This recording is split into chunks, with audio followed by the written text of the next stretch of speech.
결혼 8년 차였습니다. 평범한 가정을 꾸리고 있다고 믿고 있었고 누구나 그렇듯 지루하고 반복적인 일상 속에서도 크고 작은 다툼은 있어도 결국 화해하고 서로를 믿으며 살아가고 있다고 생각했어요. 저는 중소기업 사무직에서 10년 넘게 일하며 매일 비슷한 하루를 보냈습니다. 아내는 제과점 프랜차이즈 매장에서 근무하면서 손님들과 웃으며 이야기하는 걸 좋아한다고 자주 말했었죠. 우리가 가진 삶은 특별하지 않았지만 최소한 서로에 대한 신뢰 하나로 버티며 살아가고 있다고 저는 믿었습니다. 그러나 그 믿음은 송두리째 무너지고 말았습니다. 이상한 기미는 아주 사소한 데서 시작됐습니다. 예전에는 집에 들어서면 저녁이 준비되어 있었고 피곤하더라도 같이 식탁에 앉아 오늘 있었던 일을 나누곤 했습니다. 그런데 어느 날부터인가 저녁 대신 배달 음식이 테이블 위에 놓여 있었고 그냥 라면 끓여 먹거나 오늘 너무 힘들어라며 대충 넘어가려는 일이 잦아졌습니다. 처음에는 단순히 매장에서 힘든 일이 많아진 줄 알았습니다. 하지만 갈수록 아내의 말수가 줄었고 휴대폰은 손에서 놓는 법이 없었습니다. 예전엔 전혀 신경도 안 쓰던 사람이 화장실, 잠깐의 외출, 심지어 샤워할 때도 휴대폰을 꼭 챙겨 다니는 걸 보면서 저는 불안해졌습니다. 저는 처음엔 그저 스트레스 때문이려니 생각했습니다. 하지만 시간이 갈수록 집안의 공기가 이상해졌습니다. 웃음도 줄었고 대화도 줄었습니다. 어떤 벽 같은 것이 둘 사이에 쌓이는 걸 느끼고 있었지만 저는 겁이 나서 그 벽을 들여다보려 하지 않았습니다. 그러나 진실은 결국 제 앞에 모습을 드러냈습니다. 어느 날 새벽 2시쯤 화장실이 급해 잠에서 깼습니다. 거실 쪽에서 불빛이 새어나오는 걸 보고 조용히 나가봤습니다. 아내가 휴대폰으로 누군가와 메시지를 주고받고 있었는데 화면 속에 보이는 글자보다는 아내 얼굴에 걸린 미묘한 미소가 더 불길했습니다. 저는 심장이 쿵 내려앉는 느낌을 받았고 그 장면을 본 순간마저 방으로 돌아와 눈을 감아버렸습니다. 마주치고 싶지 않았던 겁니다. 진실이 제 인생을 한순간에 무너뜨릴까봐 무서웠던 겁니다.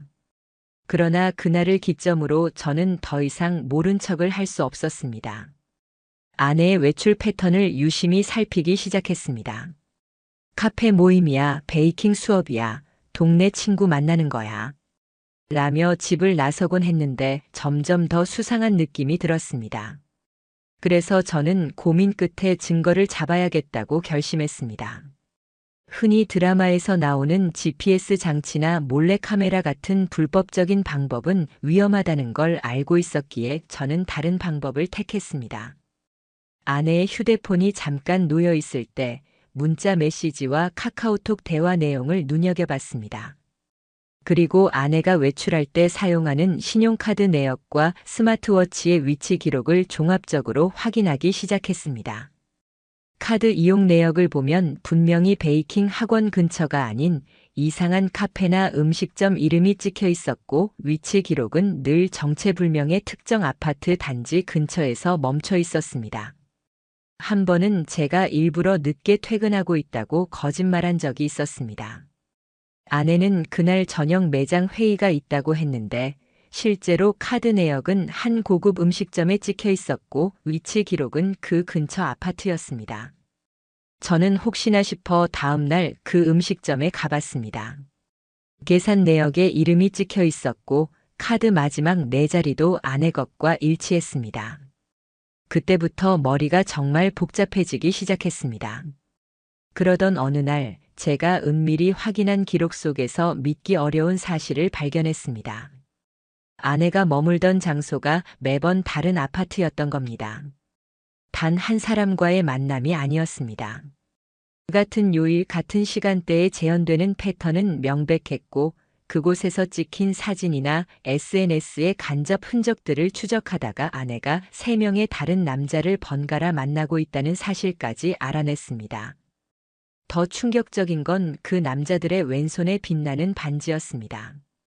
저는 몰래 차량 번호판을 찍고 보험 사이트, 중고거래 앱, SNS 기록들을 교차 검증했고 그 결과를 보고 심장이 무너졌습니다. 그들은 모두 유부남이었습니다. 아내는 무려 3명의 유부남과 각기 다른 요일과 다른 공간에서 만남을 이어가고 있었던 겁니다. 제가 지금까지 믿어왔던 가정, 제가 붙잡고 있다고 생각했던 일상이 한순간에 가짜가 되어버렸습니다. 저는 충격으로 손발이 저려오고 숨이 제대로 쉬어지지 않았습니다. 밥도 넘어가지 않았고 밤마다 식은땀이 흘렀습니다. 처음엔 왜 이런 상황이 되었는지 이유를 찾고 싶었습니다. 하지만 곱씹을수록 억울함과 분노만 치밀어 올랐습니다. 왜 나만 참고 있는 거지? 왜 저 사람들은 아무 죄책감 없이 웃고 떠들고 있을까? 저는 결심하게 되었습니다. 반드시 이걸 법적으로 끝까지 끌고 가겠다고요. 저는 그 순간부터 본격적으로 증거 수집에 들어갔습니다. 카드 내역, 위치 기록, 아내의 거짓말이 담긴 통화 내용, 세 남자와의 대화 캡처, 함께 찍힌 사진 등을 하나하나 모았습니다. 저는 마치 수사관이라도 된 것처럼 밤마다 정리했습니다. 불면증에 시달리며 눈은 충혈됐고 몸은 무너져 내리는 것 같았지만 멈출 수는 없었습니다. 증거가 쌓이면 쌓일수록 손끝이 떨렸습니다. 그리고 어느 날 아내가 전화를 하며 하는 말을 저는 우연히 엿들었습니다. 다음 주에는 내 아내가 출장이라며? 그럼 우리 그때 보자. 순간 머릿속이 번쩍였습니다. 아내가 말한 그 아내, 즉 상대 남자의 아내가 있다는 사실. 그렇다면 이건 단순한 바람이 아니라 구조적인 불륜이었습니다. 저는 결심했습니다. 상대 남자들의 아내에게 사실을 알려주자. 나처럼 배신당하고 모른 채 살고 있을 사람들이라면 나와 손을 잡아줄 게 분명했습니다. 저는 아내의 휴대폰 연락처를 바탕으로 이름과 전화번호를 확보했고 각종 SNS, 오픈 프로필, 주차된 차량 정보를 종합해 결국 세 사람의 아내들을 찾아냈습니다. 그들에게 처음 연락했을 때 당연히 의심을 받았습니다. 하지만 제가 갖고 있던 결정적인 증거를 보여주자 상황은 바뀌었습니다. 한 사람은 충격에 기절했다고 들었고 다른 이는 통곡하며 울었다고 했습니다. 저와 똑같은 피해자들이었고 그들은 더는 침묵하지 않겠다고 결심했습니다. 우리는 그렇게 연합했습니다. 피해자이자 동시에 반격자들로. 우리는 서로 다른 삶을 살다가 같은 배신 앞에 모였고 공동의 적을 마주하고 있었습니다. 그리고 저는 깨달았어요. 이제는 혼자가 아니라는 걸. 그날 이후 저는 법적으로, 현실적으로 철저하게 준비했습니다. 상간 소송, 이혼 소송, 증거 정리와 법적 전략. 몸은 무거웠지만 마음 한쪽은 오히려 차분했습니다. 저와 같은 상처받은 사람들이 제 손을 잡아줬고 우리는 진실을 세상에 드러낼 준비를 하고 있었습니다. 세 남자의 아내들과 처음으로 연락을 주고받기 시작한 건 너무도 기묘한 밤이었습니다. 그날 밤 휴대폰 화면을 바라보면서 제 손가락은 떨리고 있었고 상대방에게 이 상황을 어떻게 설명해야 할지 앞이 캄캄했습니다. 호흡이 짧아지고 심장이 쿵 내려앉는 기분의 문자 하나를 보내는 데에도 몇 분씩 시간이 걸렸습니다. 하지만 저는 이럴 때야말로 용기를 내야 한다는 걸 알고 있었습니다. 저는 그들에게 솔직히 말했습니다.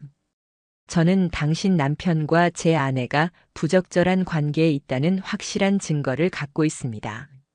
믿기 어려우실지 모르지만 사진과 내역, 대화 기록까지 있습니다. 거짓이 아님을 보여드릴 수 있습니다. 이 문자를 보내는 동안 손끝은 얼어붙은 것 같았고 순간순간 휴대폰을 내려놓고 숨을 고르기도 했습니다. 첫 번째로 연락이 닿은 아내는 메시지를 확인하자마자 곧바로 전화를 걸어왔습니다. 수화기 너머에서 들려오는 떨리는 목소리는 충격으로 가라앉은 듯 했습니다. 무슨 소리예요? 지금 장난하시는 겁니까? 그녀의 목소리는 분노와 불신이 동시에 묻어 있었죠.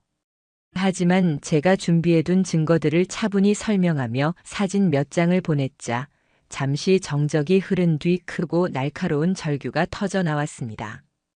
이어 거짓말이 아니었군요라는 낮은 탄식이 들려왔습니다. 그 순간 저 역시 가슴이 미어지는 듯 했지만 동시에 혼자가 아니라는 의식이 서서히 찾아왔습니다. 두 번째 아내와 연락이 닿았을 때는 상황이 달랐습니다. 그녀는 믿을 수 없다는 듯 몇 번이고 되물었습니다.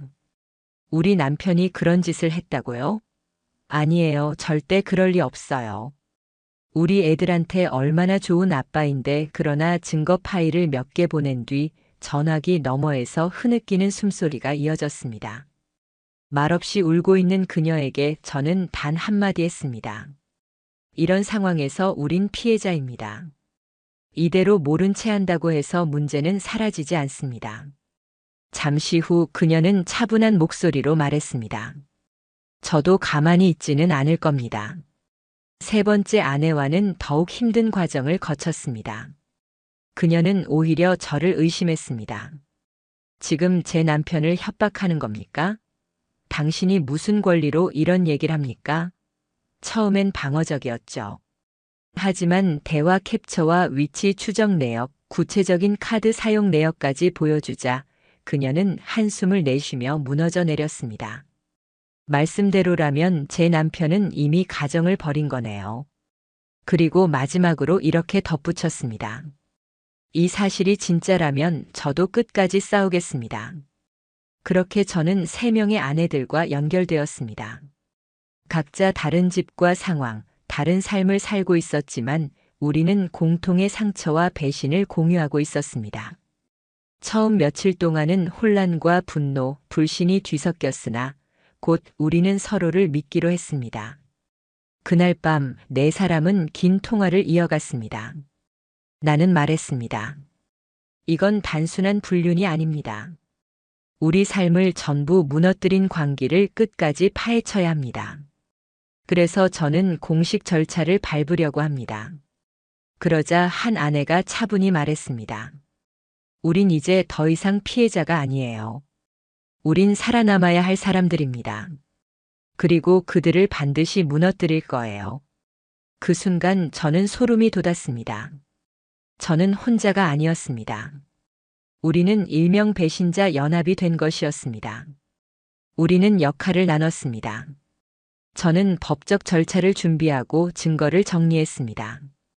다른 아내들은 각각 자신의 남편의 행적을 추적해 더 많은 증거를 모았습니다.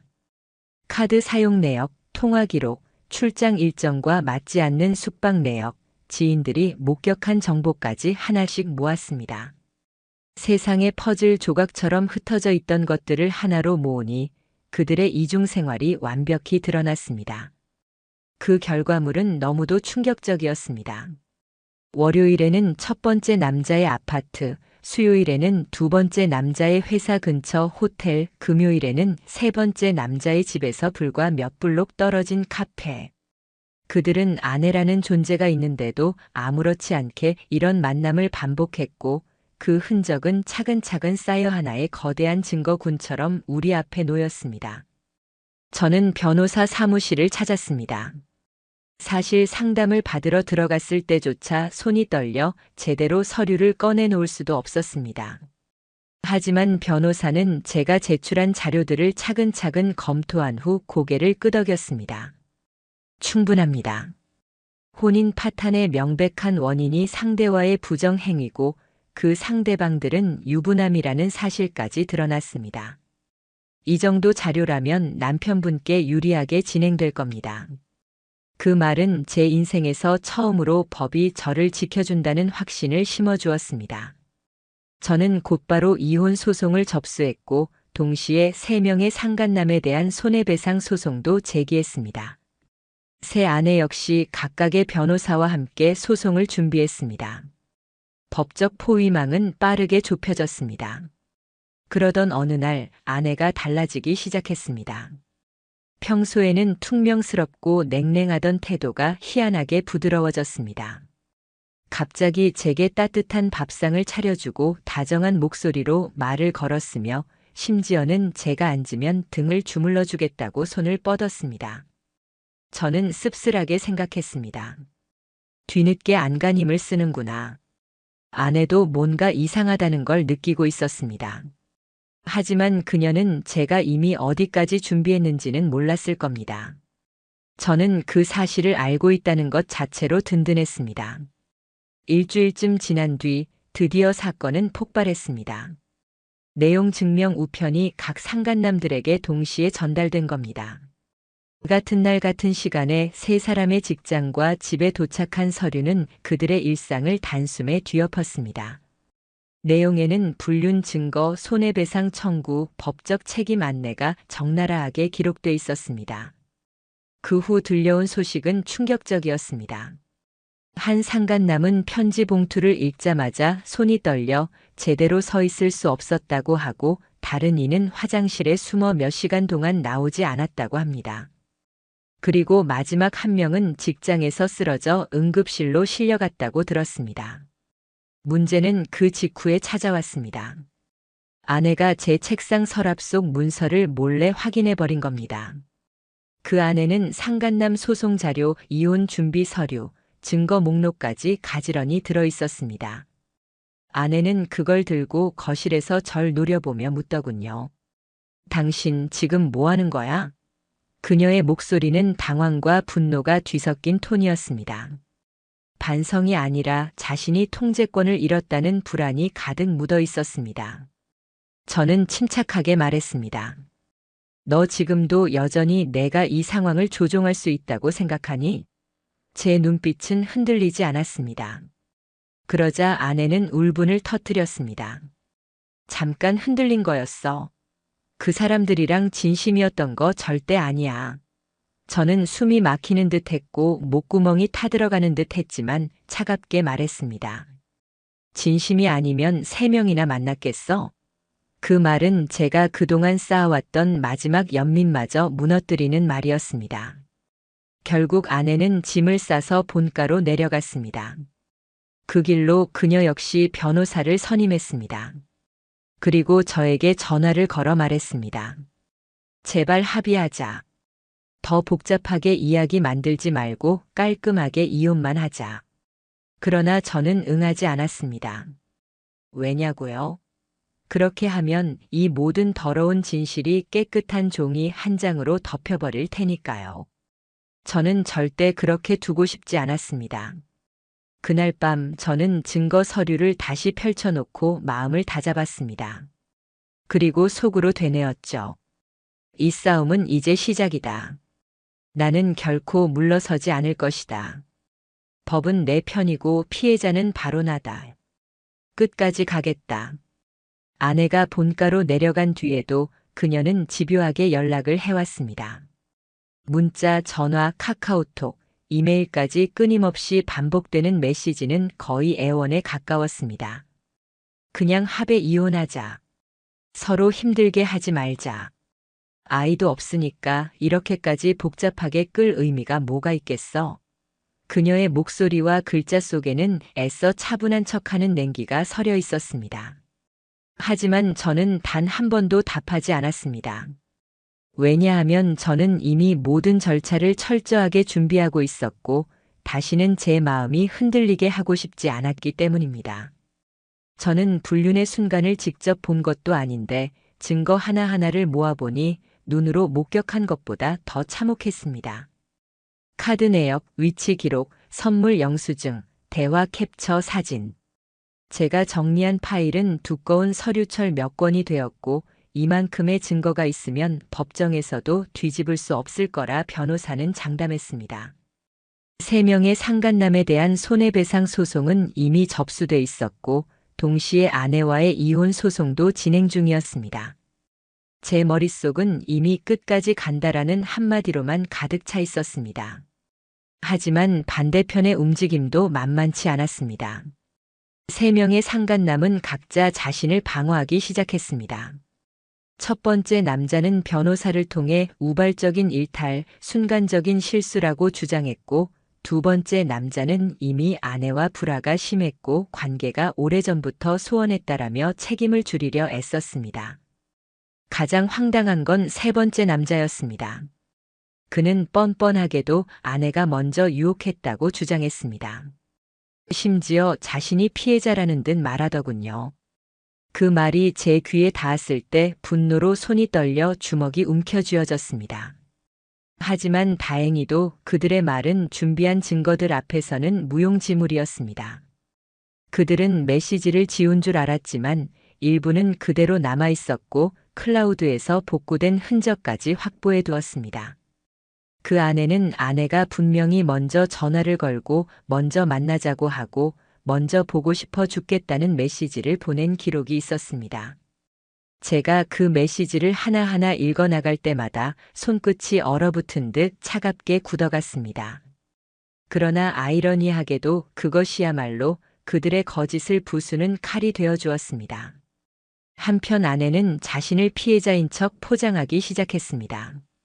저는 그녀의 SNS를 보고 경악했습니다. 사랑은 타이밍이다. 나를 가장 이해해준 사람이 사실 남이었다니 아이러니하다. 이런 글귀들을 올리며 마치 자신의 불륜을 감정적인 사랑으로 치환해버리는 겁니다. 그 글에는 동정을 보내는 댓글들이 붙기도 했습니다. 누군가의 눈에는 그녀가 단순히 사랑에 빠진 불쌍한 여자로 비춰졌을 수도 있습니다. 하지만 저는 알았습니다. 그것이 단순한 자기 합리화이자 교묘한 공격이라는 걸. 제게는 칼을 휘두른 배신이었고 사람들에게는 눈물 젖은 로맨스로 포장된 거짓이었습니다. 더 황당한 건 그 다음이었습니다. 아내가 저를 명예훼손으로 고소한 겁니다. 이유는 이랬습니다. 배우자의 동의 없이 휴대폰을 열람했고 사진과 대화 내용을 제3자에게 유포했다. 제 손에 든 증거들이 이제는 거꾸로 저를 향한 칼이 된 셈이었습니다. 순간적일지라도 저는 멘붕 상태에 빠졌습니다. 내가 이 지경까지 당했는데 이제는 가해자라고 뒤집어 씌우려는 건가? 하지만 다행히도 제 변호사는 침착했습니다. 걱정하지 마세요. 불법적으로 해킹하거나 몰래 설치한 것도 아니고 혼인 관계 내에서 정당한 의심으로 확보한 겁니다. 그리고 제3자 유포라는 것도 상간남들의 아내들에게 알린 것에 불과하죠. 그들은 바로 직접적인 이해 당사자입니다. 변호사의 말 한마디에 심장이 조금은 진정되었습니다. 실제로 그 고소는 각하되었습니다. 법적으로 불법성이 없다는 판단이 나온 겁니다. 그제야 마음 한구석에 자리 잡은 두려움이 서서히 사라졌습니다.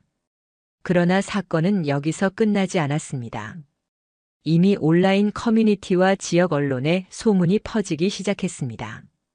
아내가 유부남 3명과 불륜, 남편이 상간남 소송 진행이라는 제목으로 익명 게시물이 돌아다녔습니다. 물론 이름은 나오지 않았지만 주변 사람들은 눈치를 채기 시작했습니다.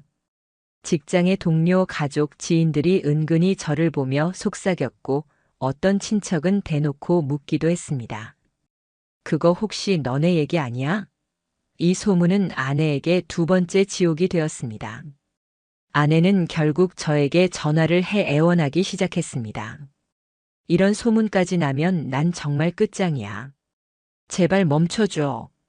이 정도면 됐잖아. 하지만 저는 답하지 않았습니다.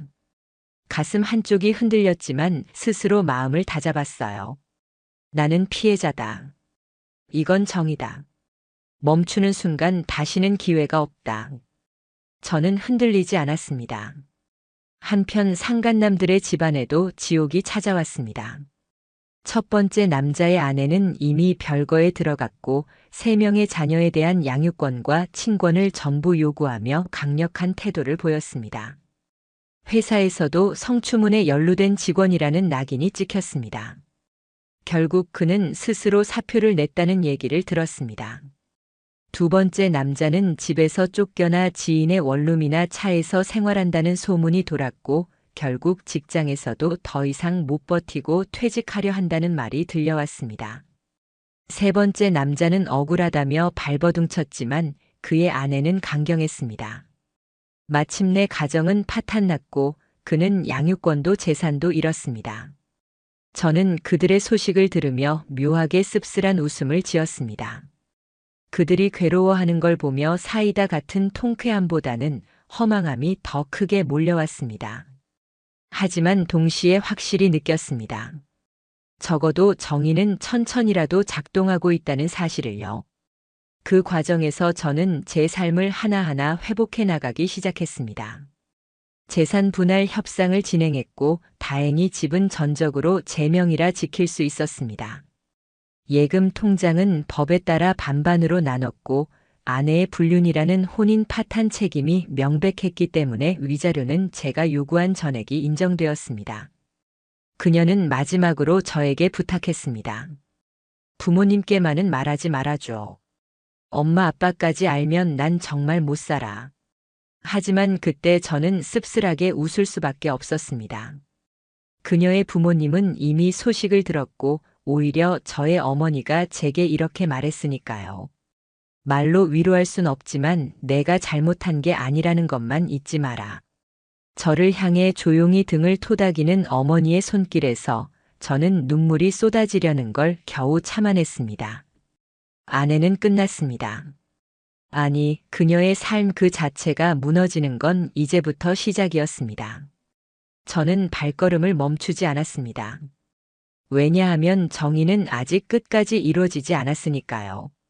법정 첫 출석 날이 다가왔을 때 제 심장은 귀 옆에서 북소리처럼 울리고 있었습니다. 저는 대기실 의자에 앉아 두꺼운 서류철을 가방에서 꺼내 다시 한번 검토했습니다. 수십 번은 훑어본 자료들이었는데도 결코 마음이 가라앉지 않았습니다. 그때 문이 열리며 낯설게 차려입은 아내가 들어왔습니다. 흰색 블라우스에 깔끔한 검정 정장을 입고 얼굴엔 거의 색조를 하지 않은 듯한 연한 화장을 하고 있었습니다. 평소의 화려한 모습과 달리 거의 낯빛은 창백해 보였고 눈에 띄게 초조해 보였죠. 그녀는 제 앞을 지나치며 한참 동안 저를 빤히 쳐다보다가 낮고 떨리는 목소리로 말했습니다. 정말 이렇게까지 해야겠어? 저는 입을 열지 않고 고개만 단호히 끄덕였습니다. 그 순간 그녀의 입꼬리가 아주 미세하게 떨리며 내려앉았습니다. 이혼 소송의 핵심은 책임 소재였습니다. 아내 측은 변호사를 통해 정신적으로 불안정한 상태에서 잘못된 선택을 했고 남편도 부부관계의 소홀에 책임이 있다며 쌍방과실을 주장했습니다. 그러나 저와 세 상간남들의 배우자가 제출한 자료 앞에서 그 논리는 힘을 잃었습니다. 기록된 카드 사용 내역, 사진, 메시지 기록, 위치 추적 결과, 그리고 무엇보다 세 명이 모두 유부남임을 뻔히 알면서도 관계를 이어간 정황은 아내 측 주장을 무너뜨리기에 충분했습니다. 결정적 순간은 상간남 중 한 명이 증언대에서 자백했을 때였습니다. 그는 고개를 숙이고 맞습니다.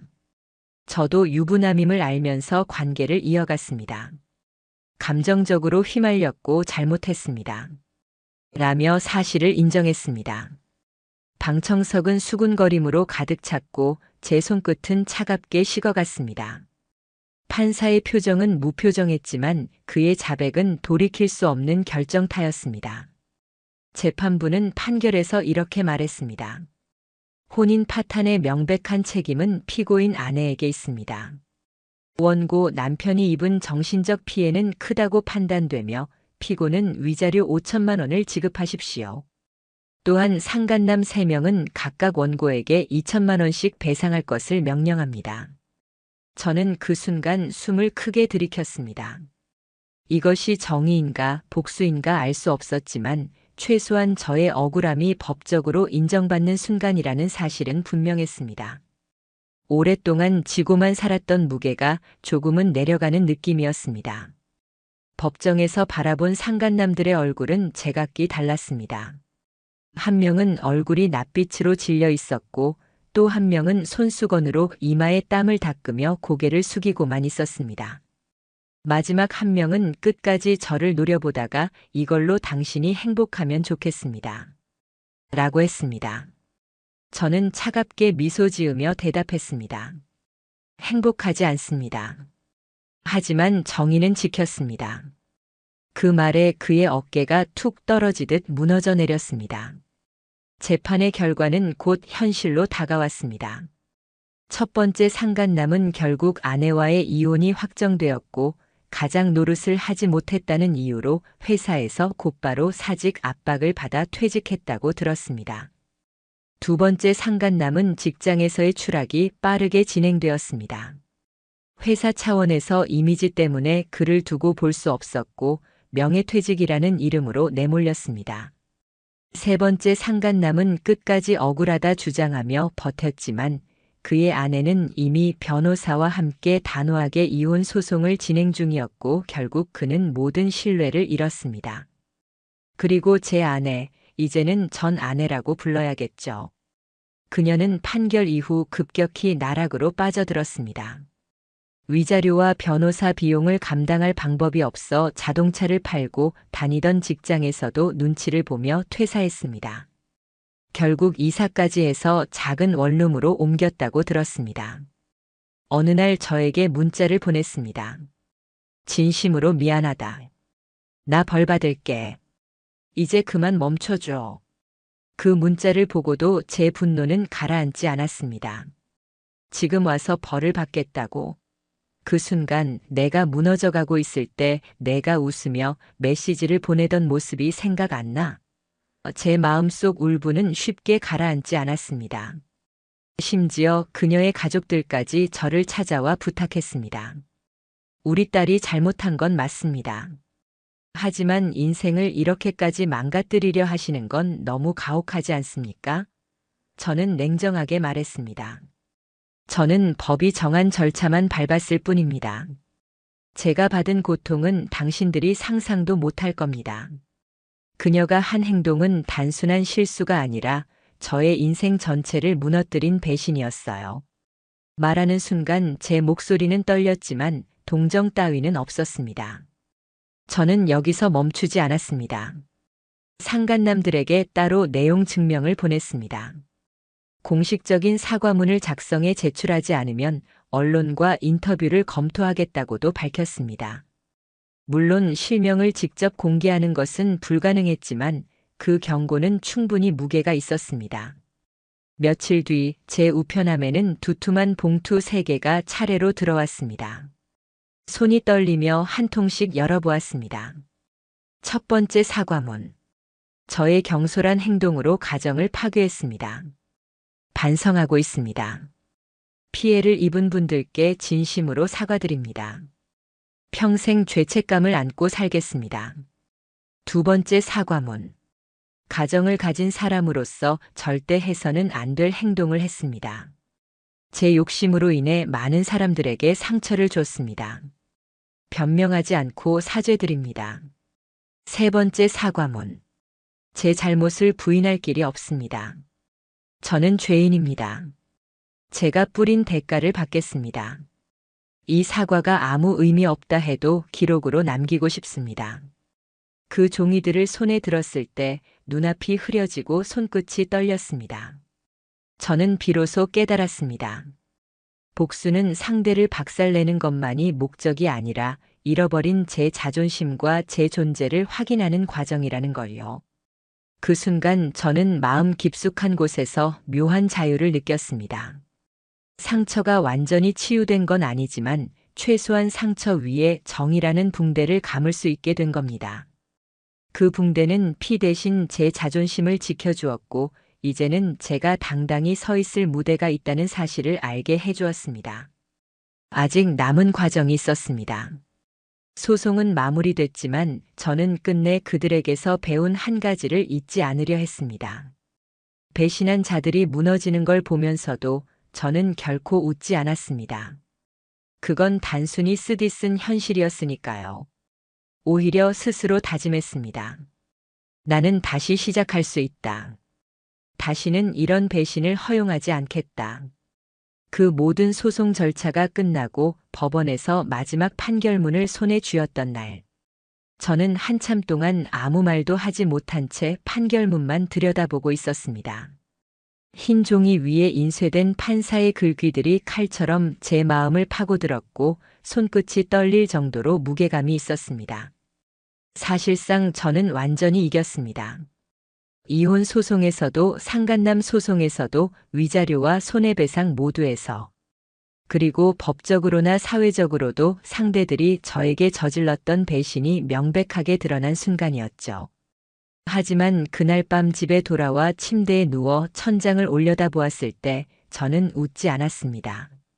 승리의 쾌감 같은 건 없었습니다. 오히려 허무함이 엄습해왔습니다. 저는 제 스스로에게 물었습니다. 이게 끝일까? 나는 이긴 게 맞는데 왜 이렇게 씁쓸할까? 마음이 텅 비어버린 듯 공허했고 어느 한쪽에서도 위로받지 못한 기분이었습니다. 그럼에도 시간이 흐르면서 저는 서서히 달라지는 자신을 발견했습니다. 집안의 공기가 정리되는 걸 느꼈고 아침에 눈을 떴을 때 더 이상 불안에 시달리지 않게 되었습니다. 휴대폰 알림이 울려도 혹시나 아내의 거짓말이나 상간남들의 흔적일지 의심하지 않아도 되는 나날이 찾아왔습니다. 사람은 정말 이상한 존재인지 지독한 상처가 남아있어도 시간이 챙겨주는 미세한 자유가 있었습니다. 몇 달 뒤 우연히 전 아내의 근황을 듣게 됐습니다. 예전에 그녀가 얼마나 당당하고 활발했는지 저는 알았습니다. 그런데 지금은 반지하 원룸에서 혼자 살고 있다는 소식을 들었습니다.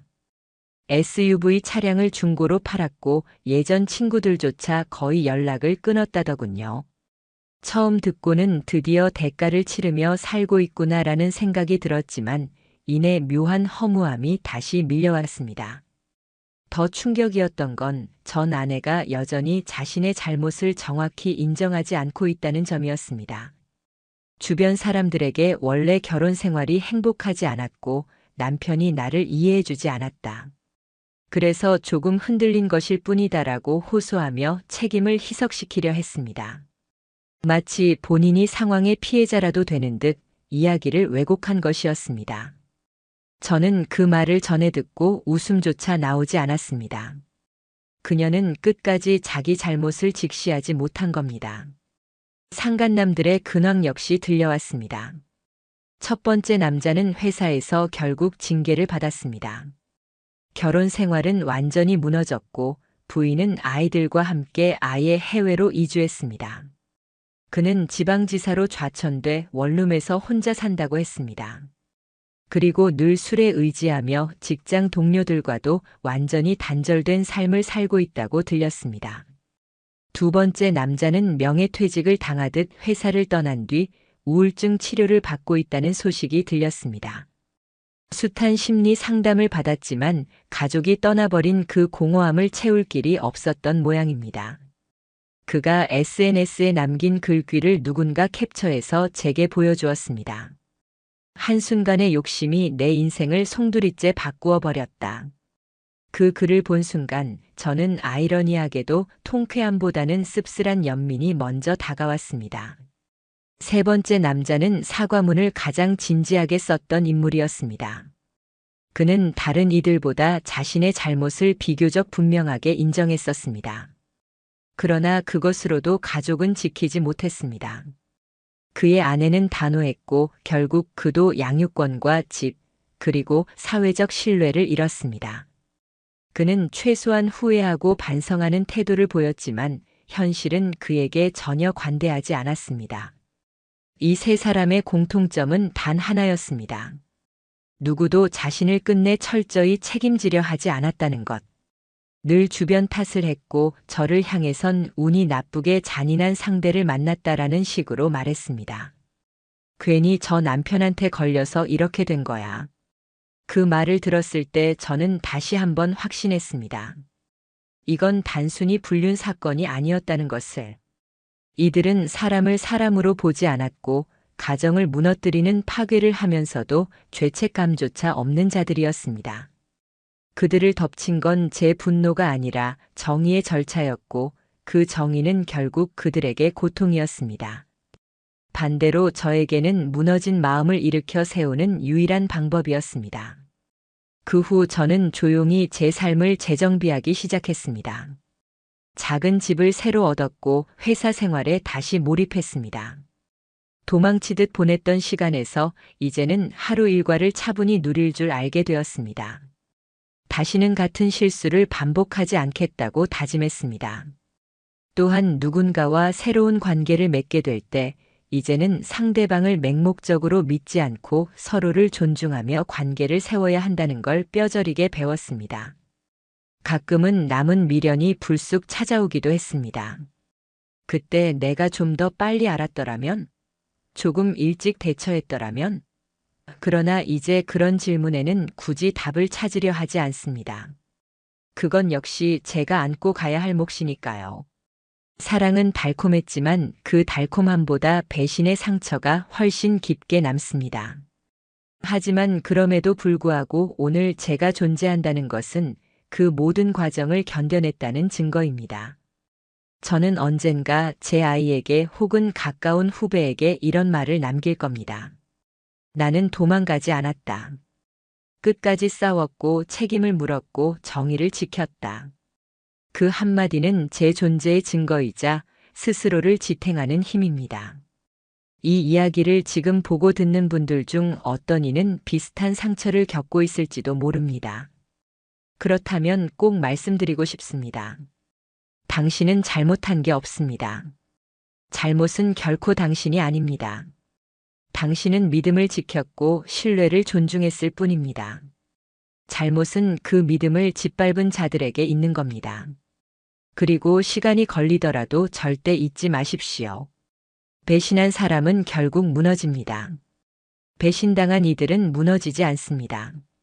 이제 그들은 각자의 방식으로 무너져가고 있습니다. 전 아내는 외면당하고 잊히고 있으며 상간남들은 바닥에서 허덕이고 있습니다. 반대로 저는 여전히 하루하루 제 삶을 쌓아가고 있습니다. 무너지는 건 제가 아니었습니다. 무너지는 건 그들이었고 다시 일어서는 건 저였습니다.